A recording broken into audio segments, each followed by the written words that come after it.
Welcome to Live from Colts Camp with the Herald Bulletin. I'm sports editor George Bremer, and this is our daily recap of goings-on here at Anderson University. The buzz today is all about competition. The offense and the defense have been spirited so far in practice, and it's been friendly. Coach Chuck Logano, in fact, said they want to be very, very competitive, but not combative. It's been a good atmosphere to try to help everybody improve, and there have been some consequences. The offense has been forced to run a gasser after failing to complete a third down situation earlier in camp, and they also did push-ups, including the coaching staff, after back-to-back interceptions. It's a situation in which you're trying to make it as close to a game as you can. So that competition has been a very good thing, both for players and for fans who are out here watching practice so far. We talked about that competition and what it means for the team with our guest today, quarterback Matt Hasselbeck. We are back here at Colts Camp at Anderson University, and our guest today is quarterback Matt Hasselbeck. Matt, thank you for joining us. My pleasure. Matt, one of the things that's really struck us, from the media and our little eagle's eye view out there, it seems like there's been really solid competition so far in camp between the offense and the defense. Is there an energy in these practices? Well, always. We do everything separate. We are a team, but offense is always together and defense is always over there with their meetings and their practice. So when we do come together, it's really fun, and it's lighthearted. Guys are talking trash to each other and being fun about it. But it's fun. And I think the coaches, especially Coach Pagano, he's putting us in some competitive situational football situations earlier in practice. Maybe the first or second day, we had like a 3rd and 6, and the loser had to run a half gasser. And it's just those situational football things that we're trying to get better at. Yeah, I think there was a moment where the whole offensive staff, looked like coaches included, dropped down to do push-ups. Yeah, that's right. It was push-ups also on another day, and I think it's just fun. It's lighthearted stuff, and we get to play a game that we all love and that we've been doing forever. And sometimes it can feel like a job, and doing things like this, I think, make it fun. And I think every coach I've ever had has said competition brings out the best in everybody, and I believe that. So it's part of camp. It's part of what you do until you can play real games.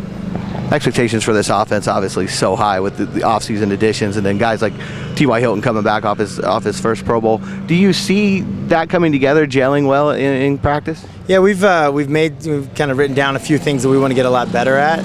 Certain routes, certain concepts, certain schemes, and we've said, okay, hey, by this date we want to get 25% better at this, and I would say we're about 50% better already. So if we can just stay right there on the stuff we set out to do, and then maybe improve on some other things as we go, that'd be great for our team. We look at our off-season review of our stats, and we had a really good season, but we were not in the top 10 or even in the top half in some categories. So we got to work on those things also, and give ourselves a chance to be even more successful.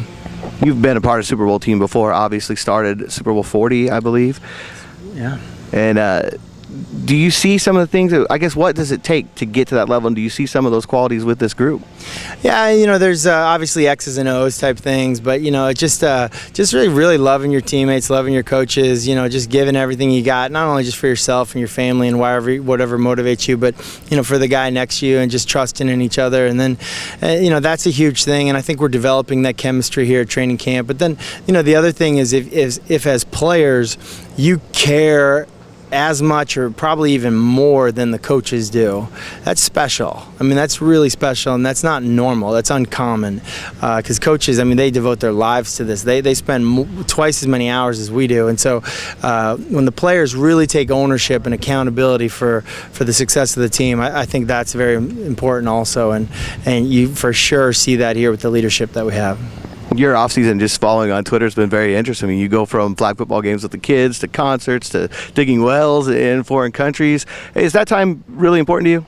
Yeah, it's funny because you're off kind of, that time after you lose your last playoff game until, middle of April. You're off, and so that's kind of the chance. But your kids are still in school, and so you kind of balance it. And then this time here in July, right before training camp, you're technically off, but you're not off. That's when your training's got to go, to the highest level. You're throwing footballs. Your diet, needs to be the best it's ever been. And so there's a fine line being a dad, getting some off time, being ready to be the best that you can be. You're trying to be the best at your position in the world, every year when that training camp comes. And so it's a fine line. It's a balance. But But it's been great. Moving here to a new city or a new state, it's been great to kind of do some things around this area, and my family have really loved it. Can't let you go without one Andrew Luck question. What's your critique of his acting ability so far? I thought he was awesome. I was a huge fan. I'm not a big cat guy. I don't know if he is either, but that was hilarious. I actually hope to see more commercials from him in the future. All right, thanks a lot for joining us. Yeah, thank you. We want to thank Matt Hasselbeck for joining us again. Outstanding job as always with Matt. One of the other big topics here today has been Frank Gore. The veteran running back has a style that's very unique. He's very low to the ground, and he doesn't seem to have lost a step even at the age of 32. Head coach Chuck Pagano talked about the veteran running back earlier today. Tape doesn't lie. He's taking great care of himself. So there was enough there where the type of player that he is, how he's wired, his competitive nature, and all those kind of things.